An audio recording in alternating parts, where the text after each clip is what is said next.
Today I would like to welcome our speaker, Dr. Deepak Jha. He's a clinical lead breast surgeon, senior consultant in surgical oncology at Artemis Hospital, Gurugram. So today we'll be discussing about the landmark trials in breast conservation surgery. And I'm sure that we have so much to learn from him. So we welcome you, sir, and we'd love to hear from you. So let's start with today's session. Over to you, sir. Thank you so much for the kind introduction. I'll just start with sharing my screen first. Yes, sir, please. So I'll stop sharing my screen so that you can do it. Yes, please. Yes. So, luckily, as our topic is landmark trials in breast conservation surgery, and surgeons are very simple beings. So, we'll have only a few trials that are really landmark in the impact that they have created, and we'll be discussing those ones today. So, let's start immediately without wasting any further time.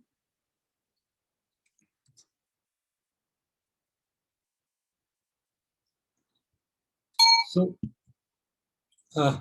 as we all know, trials are very important tools for us because they are the one that are going to assess the current treatments, its adequacies or not. The go-to surgery for breast cancer when the treatment was started was Halstead's radical mastectomy, which was essentially an en bloc removal of the entire breast, all the muscles of chest wall, and all the contents of axilla.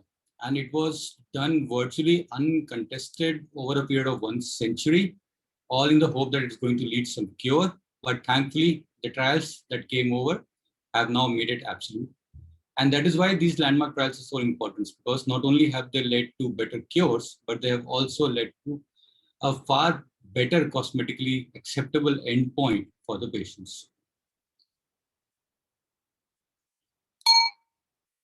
So this is where we started with, and this is where we are right now. As you can see, the upper picture is the Halstead's radical mastectomy, entire axilla, all the muscles, everything gone. Survival, thankfully, yes, for her, but a survival that is a painful reminder of the disease for her. And from that time, we have now come to such a place where probably it's very difficult for you to even find out whether this picture on the right is a post-op picture or a pre-op picture. And all these scars are given in such a way that they are completely hidden. But how could we land up from that horrific surgery to this cosmetically acceptable outcome, not compromising with the oncological aspects? So NSA BP B04 is the one where it all began. The Halstead's procedure was actually never formally evaluated with the trial, something which happened in melanoma also, where we straight away went for a 5 centimeter radical margins. So NSA BP B04 happened from 1971 to 74, enrolled about 1,700 patients, and there were actually 2 parallel trials, one with patients of clinically negative nodes and the other with patients of clinically positive nodes. So in the clinically negative aspect of the trial, there were 3 arms. First arm was radical mastectomy, Halstead style, along with an axillary dissection. The second arm was a total mastectomy formulated by Fisher and regional radiotherapy, but no axillary lymph node dissection. And the third arm was only total mastectomy.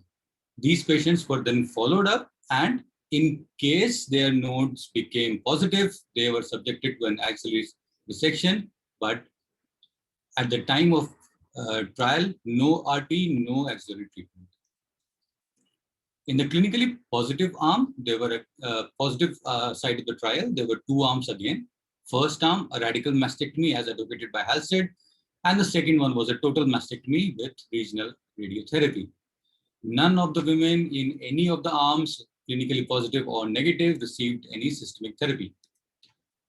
If you look at the tumor characteristics, the mean diameter of the tumor was 3.3 centimeter versus 3.7 centimeter. So in 1970s, we are still worried about tumor size, which was around 3 centimeters. And right now, we don't even really worry about them anymore. All the patients had RT delivered tangentially to the chest wall, about 50 gray, along with a boost node positive, as well as there was cover for supraclavicular lymph nodes and the internal mapping. As I mentioned, none of the patients received any systemic therapy. So what were the findings? In the node negative arm, there was no significant difference in the disease-free survival, relapse-free survival, distant disease-free survival, or even overall survival between any of the three groups, whether it be radical mastectomy, total mastectomy, or total mastectomy with radiotherapy. If you can see, the local recurrence ranges from 5% to 7%, 1%, and the regional at 4, 6, and 15% perennial match figures. And event-free survival was around 22, 21, and 17%. These figures, in fact, if were followed up to 25 years, and even at 25 years, there was no substantial difference between the disease-free survival between any of the major arms. So conclusively proving that in node negative patients, there was absolutely no point in doing a very radical surgery like Halsted proposed. In the node positive arm as well, there was no significant difference between the disease-free survival, relapse-free, and distance disease-free survival, or even overall survival between the two groups, whether it be radical mastectomy or it be total mastectomy with radiotherapy. Local recurrences ranges from 8 to 3%, and DFS at 25 years was 11% and 10%. So hardly any difference between the two arms. Very interesting point in this B04 was that 40% of the women in N0 arm, where radical mastectomy was done, they were found to be node positive on the final histopathology exam. So going by that, it would mean that even in the total mastectomy arm, there will be around 40% of the node positive patients that did not have any axillary surgery. And yet in this group, axillary recurrences were only happening in about half of these patients, and absolutely no difference in distance recurrence or mortality, again signifying that there is a role of decreasing the surgery. In the N0 total mastectomy arm, about 18% of the patients subsequently developed nodal disease. The time was approximately about 14 months, and all of these underwent axillary lymph node dissection at a later stage. In N0, the total mastectomy and the RT arm had lowest cumulative incidence of either local or regional recurrence.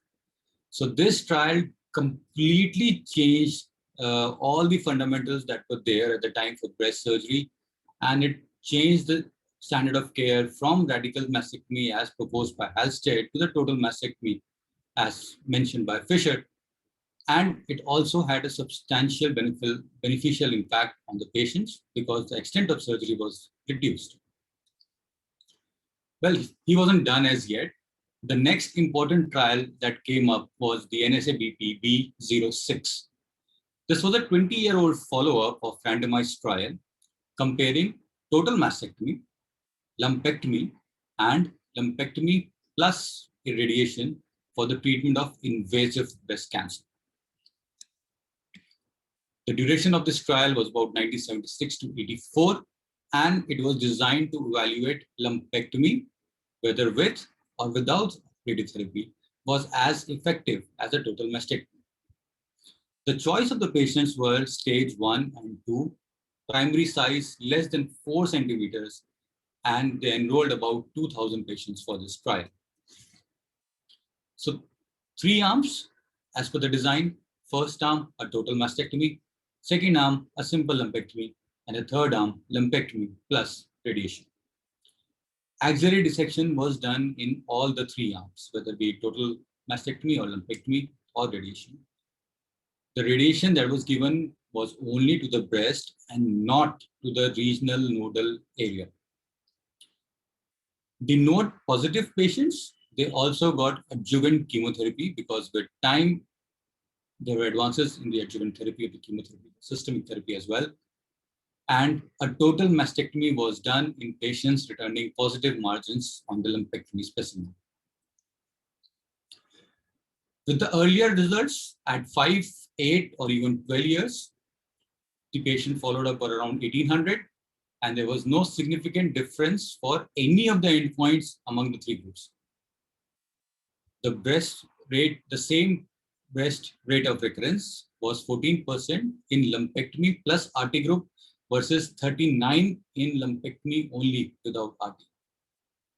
This radiation benefit was present in both N0 as well as N+ groups, which were analyzed separately. And there was no statistically significant difference in the disease-free, distant disease-free, or even overall survival between the three arms of the study. Adjuvant radiation was associated with a marginal decrease in death from breast cancer. However, it was partially offset because of an increase found in other reasons of the death. Very important aspect was that the major and significant portions of the recurrences, they took place at more than 5 years of initial surgery. And hence, all these patients had to be followed up for a much longer follow-up period to adequately test the hypothesis. And in fact, even at 20 years of follow-up, there was absolutely no significant difference in the overall survival amongst the women who underwent mastectomy or those who went lumpectomy. So this was a landmark trial. And as you can see, within these two trials have shifted the onus so much from a radical surgery where everything was removed, whatever came in the way was removed, to now decreasing the amount of resection that is required, leading to much better patient compliances, much better patient psychostate, and led to landmark changes in how breast cancer patients are managed surgically. The same concepts were then extrapolated or tried out in the in situ cancers. The NSA-BP B17 was the relevant trial. Here again, a lumpectomy and radiation therapy was used for treatment of intraductal breast cancers, and the trial came out in 1998. So a 5-year period, and applying the same concepts of NSA-BP B06 to the DCIS patients, around 800 patients with DCIS undergoing lumpectomy with negative margins. So well-matched groups, 400 in lumpectomy, whereas 400 in lumpectomy plus radiation, and the radiation therapy was given to about 50 gray and started within 8 weeks of surgery.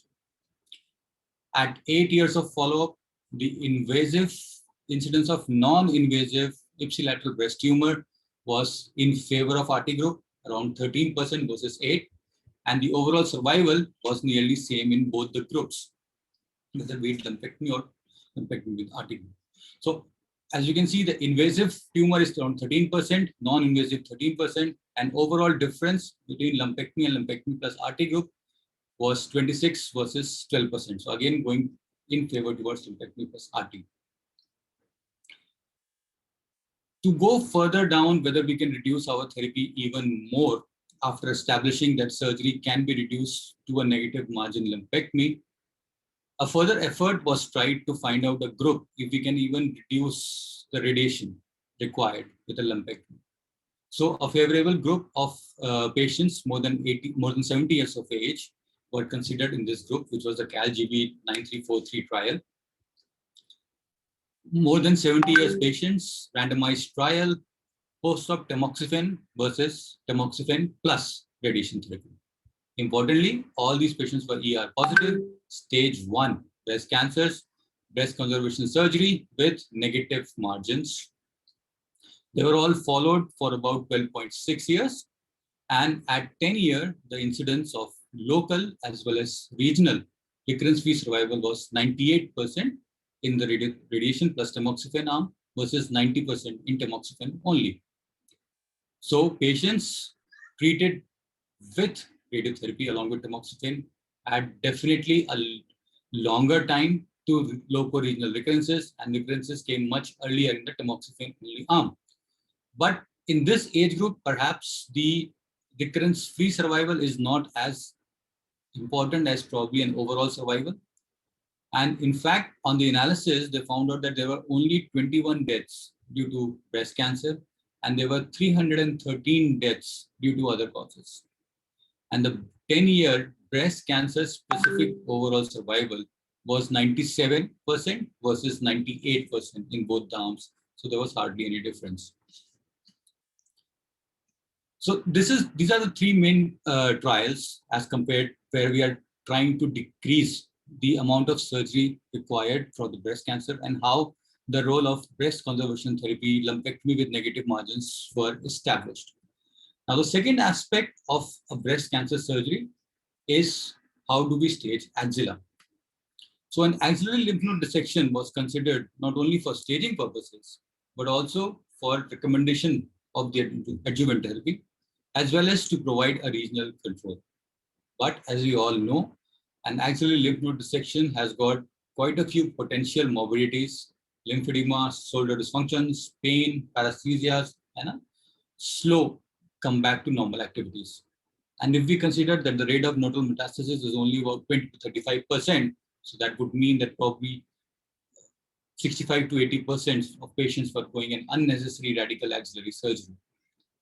So what could we do about it? So this was again the next landmark trial, the Cragg et al. NSABP B32 trial, where a sentinel lymph node dissection was compared with conventional axillary lymph node dissection in clinically node-negative patients. Importantly, clinically node-negative patients. And this trial came out in 2010.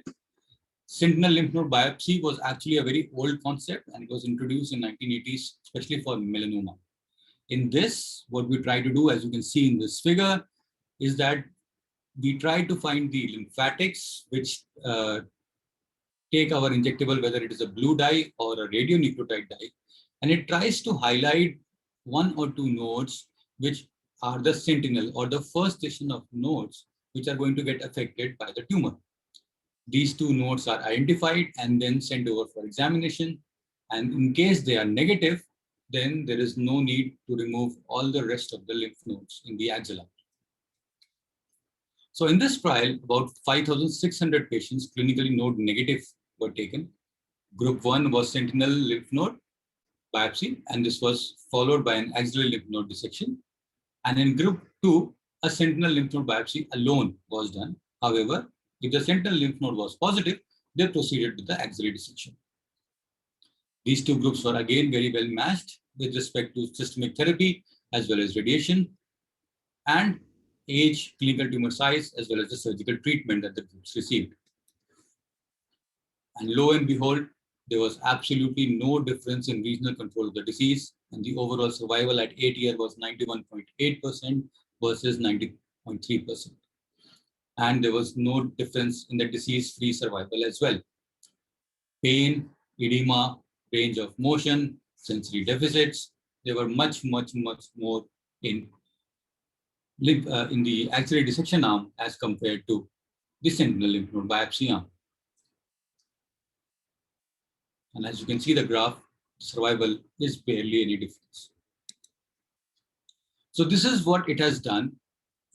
Few of you from the non-surgical side may not be familiar with what happens and in sentinel lymph node biopsy and why we are so concerned. So this is how we identify the node. This is the nuclear dye where technetium-99 is used, and we have in our hand the handheld gamma probe. So we have identified the node, and as you can see, a very small incision, hardly a 2 centimeter or 1.5 centimeter incision is given, and through that we are able to dissect and identify the node.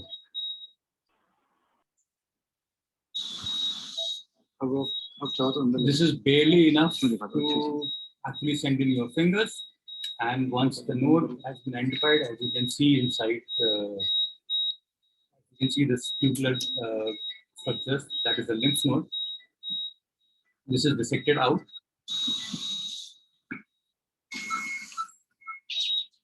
And there you go. So this is how it goes. The readings that you can see on the screen highlights the suspicious node, and this is the final incision. So from huge big incisions, removing all the contents of the axilla, removing all the intercostal brachial nerves, paresthesias, lymphedemas, because of all these trials, we are now able to come to such a level where a 2 centimeter incision where you can barely send your hand in is good enough to stage your axilla.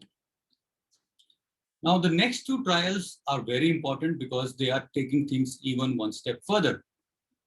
The current guidelines when the sentinel lymph node biopsy came in was if the node identified as positive, you must go ahead and clear out all the axillary lymph node tissues and all the lymph to get a better survival. However, just continuing with the idea of a conservative surgery, is it possible that even with a positive sentinel lymph node, can we still avoid axilla? Can we still go for a smaller surgery? So this is the Z0011 trial, another very important trial for us, where the effect of axillary dissection versus no axillary dissection on a 10-year overall survival was done in patients with sentinel lymph node metastasis. So this was designed to find if completion ALND can be omitted. Patients were strictly T1 and T2 and clinically node negative, received adjuvant whole breast radiation and adjuvant systemic therapy. And then these patients were randomized to further axillary surgery or no further axillary surgery. So over a period of 5-year patients, the initial goal was to accrue about 1,900 patients for the study. However, the study closed at about 890 patients. Both the groups were very well matched in all the features, and a 10-year overall survival was 86% in the sentinel node group, whereas 83.6% in the axillary group. There was no significant difference in the 10-year regional recurrence rate, which was 2% versus 4% only. So a difference of 2%. However, the study has not been accepted widely, and there have been quite a few points where this trial has been criticized. First of all, a substantially less accrual was done, and this was further complicated with the very low event rate that the trial was trying to evaluate. Importantly, nearly 19% of the patients received protocol prohibited nodal field radiation. So what it meant was that the radiation, which was supposed to cover only the whole breast, actually covered the lower axilla as well, and hence could have had a compounding result. 83% of these patients were estrogen receptor positive. So again, a very, very good prognostic group. The regional recurrence rate, if you can think, is only 2% difference, but when you consider that 4 and 2 is actually double, the number of events is very less, the accrual or the sample size is again very less, and the study is so underpowered. So if there was a proper big sample, maybe this difference could gain significance. Also, the study did not include T3 or mastectomy patients, patients that received NACT, APBI, or whole breast radiation, where it was given in prone position, because in all these conditions, blue axilla was not. So the investigators have themselves cautioned that yes, in a select subset, you can use this data to avoid further axillary surgery, but these results cannot be broadly extrapolated till we have further better data that comes over. Another similar trial was the AMOROS trial, where the axilla surgery was thought that maybe it can be avoided and can be substituted by giving radiotherapy. So over here, we did a radiotherapy or a surgery of the axilla after a positive sentinel lymph node in a breast cancer patient. And this trial came out in 2014. So a 10-year period of accrual, and it was designed to test if in T1 and T2 only, clinical node negative patients with positive sentinel lymph node biopsy, a regional nodal RT, whether it would be enough or not to control as compared to axillary dissection. Overall, 4,800 patients were enrolled, and in the end, 744 patients were eligible in the axillary lymph node dissection arm, and about 680 in the radiotherapy arm, with a mean follow-up of 6 years. There were only 4 events in the axilla arm and only 7 events in the radiotherapy arm. The 5-year axillary recurrences were only 0.43% and 1.19%. And as you can see, AMOROS trial also suffers with the same drawbacks it being underpowered and very low number of events. However, very importantly, it did show that the 5-year rates of lymphedema were double in the axillary lymph node dissection group as compared to radiotherapy group, where it was 13 versus a 6% group. So what are the key points if we look at all these landmark trials that have happened so far? Very importantly, all these trials have very clearly demonstrated that there is no survival difference between mastectomy and breast conserving therapy. This is a point that needs to be drilled into every mind, and unfortunately, a lot of our medical colleagues, other doctors in non-oncology lines still suffer the same idea that removing all the breast will be a safer procedure, and if you remove only part of the breast, it's going to lead to a much larger recurrence rate. I think as oncologists, it is very important for us to drive in this point that the breast conserving therapy is completely safe and is at par with mastectomy. Secondly, sentinel lymph node has definitely replaced the axilla, complete axillary dissection, as the recommended procedure for the axillary surgery of of the clinical node 0 patients. In very select, carefully selected groups of patients with 1 or 2 positive sentinel lymph nodes undergoing breast conservation therapy, they can be spared axilla. So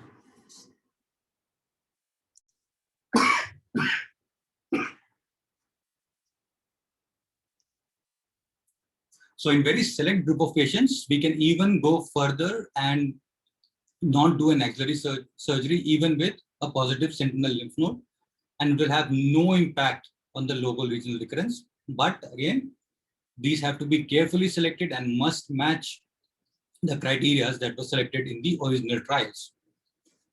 As we go along, I'm sure we are having newer radiation approaches, ABPI, in-drop radiotherapy. There are trials to actually do RFA and compare that with surgery, which would completely avoid the need for a lumpectomy surgery, and systemic treatments where we are using assays and taking tumor biology into account. And that will further individualize and allow us to give personal treatment to the patients. So after all this, where we are, 20 years down the line, when we used to discuss breast conservation surgery, we used to discuss about indications in breast conservation surgery, where you can do a breast conservation surgery. Things have changed so much that now we discuss the contraindications and not the indications. So I'll only discuss the contraindications, and it is definitely absolutely contraindicated in pregnant patients who will need radiation during their pregnancy. In patients who have diffuse suspicious microcalcifications, where it is unlikely that you would be able to clear all the area by doing a small excision, a widespread disease that cannot be excised by a single incision. Again, if you see this point, it is not talking about multifocal or multicentric. The whole point is, with the various gamut of oncoplasty surgeries that we have with us right now, is there an incision that can cover the entire diseased breast area and can lead to a cosmetic outcome? If a good cosmetic outcome can be provided, then multifocality or centrality is not an issue anymore. And another contraindication is a diffuse positive margins despite multiple incisions. Now, what are the relative contraindications? First is previous RT to chest wall or breast, active connective tissue disorder like scleroderma or lupus, more than 5 centimeters. Again, this is only a category 2B evidence and a relative contraindications. So if the tumor size to breast ratio is favorable, we can go ahead and do a breast conservation surgery if we can give a good cosmetic outcome in more than 5 centimeter tumors as well, and in positive pathologic margins. What about the recommendations for axilla? So sentinel lymph node can be done in a clinically N0 patient, whether it's stage 1, stage 2, or even stage 3A patients as well. When we are working up the patient, any suspicious node cannot be straight away sent for sentinel node. Ideally, it should go for an ultrasound guided FNAC. And the guidelines are very clear that in case you have a clinically node positive axilla going for upfront surgery, axillary lymph node dissection is the only surgery for them. As far as the levels of dissection in axilla are concerned, you do a level 3 dissection only if there is gross nodes at level 2 and 3. And an axillary lymph node dissection must include about 10 nodes. So this was all from my side. Hopefully things have got a little better in the important landmark trials have been highlighted from my side. And like I said, surgeons are very simple guys. So thankfully not a lot of trials for me to discuss over there. Back to you guys. Thank you so much, sir. I am definitely sure that all of our students have benefited from your lecture, and we got to know a main message that we do not have to look for a total mastectomy to get an overall survival. That is a very key point that I think everybody of us should understand and take into consideration. So, sir, we are having a few questions in the chat box. Sir, somebody wants to know the role of adjuvant chemo in breast conservation surgery. So the type of chemotherapy has got absolutely nothing to do with your breast conservation surgery. Okay. The need for adjuvant chemotherapy is essentially decided by the ER/PR status, the yes. T size of the tumor, and the node positivity. So definitely. Irrespective of whether we have done a breast conservation surgery or a mastectomy, it is only going to make a difference for the need of adjuvant radiotherapy, but not to the need of adjuvant chemotherapy. Sure, sir. Sir, also there's a question that is there any role of neoadjuvant chemotherapy in early breast cancer? So again, a very, very controversial topic, depending upon whom you're taking answer from, whether it's the surgeon or the medical oncologist.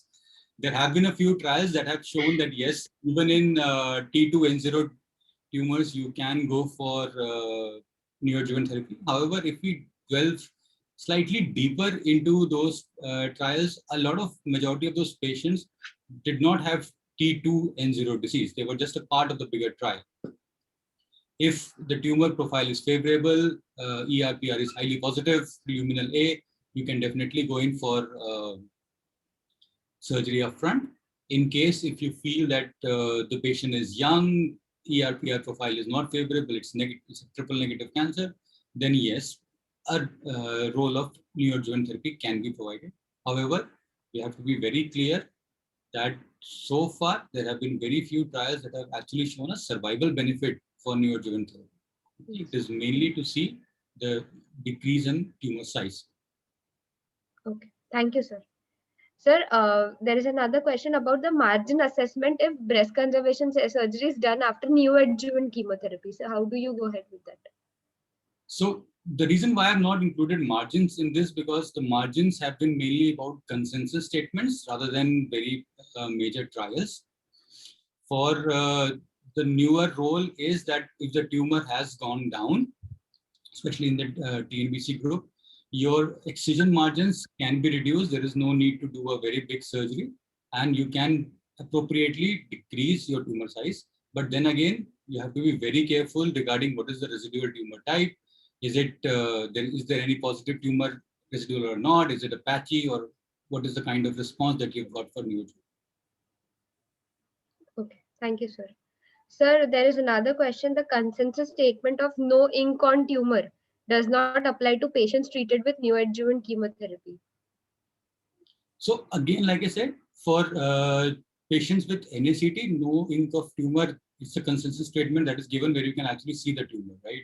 Yes. If you are post NACT, it again depends upon the response. The current trend probably is that in a few years, if the response has been very well, then you can probably do a biopsy, look at the response, and if there is no residual tumor, you might not even go for surgery at all. Yes. So that is the directions in which we are going. It's a very in flux area right now. probably to be on the safer side, as of now, it is good to do a no on tumor margin and you remove the appropriate area, right? And let us see how the things develop in this time. Okay. Sir, people want to know the role of intraoperative radiation therapy in breast conservation surgery. So do you practice it at your center? No. As of now, even APBI, we are struggling to, and a lot of the resistance of APBI is actually coming from the radiation oncology colleagues. We first will probably have to get APBI as the standard treatment, and then probably it might come over to IORT. As of now, no. In mainstream treatment, IORT is still not there. Okay. So one last question.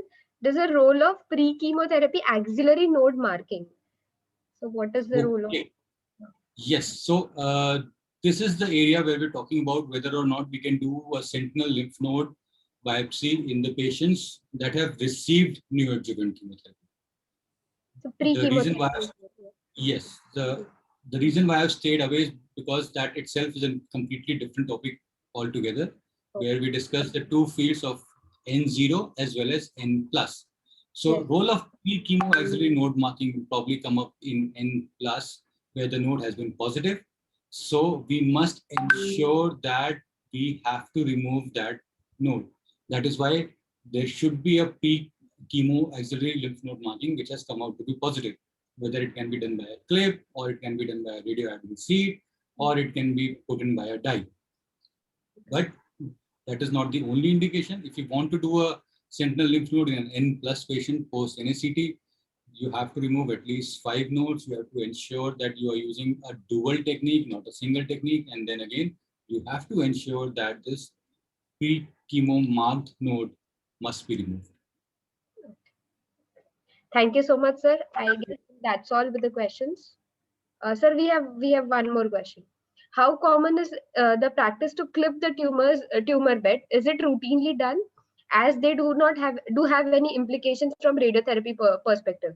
So post of radiotherapy, we have to give the boost to the tumor bed. So do you practice placing the clips? It is a must. Every lumpectomy or a breast conservation surgery, that area should be marked. It should be properly marked with clips. And this is actually becoming even more and more important, because earlier it was a simple lumpectomy and then you would close the walls, right? Yes. So that was, even if the clips are not being placed, it is much easier for the, in the planning CT to identify the area of the tumor. But now with the oncoplasty techniques that we are using, we are virtually shuffling the entire breast from one area to another. And if the clips are not marked, it becomes very difficult on planning CT to understand what was the actual area of the tumor. So placements of clip is an absolute essential part of breast conservation therapy. So somebody is asking that, are these clips self-dissolving? Oh, they're not. Okay. Sir, one last question we'll take. Sir, can you repeat the indications for breast conservation surgery once more? That was so. I think if it's recorded, then probably they can just go back and have a look at the video again, and we can earn some more views. All right, sir.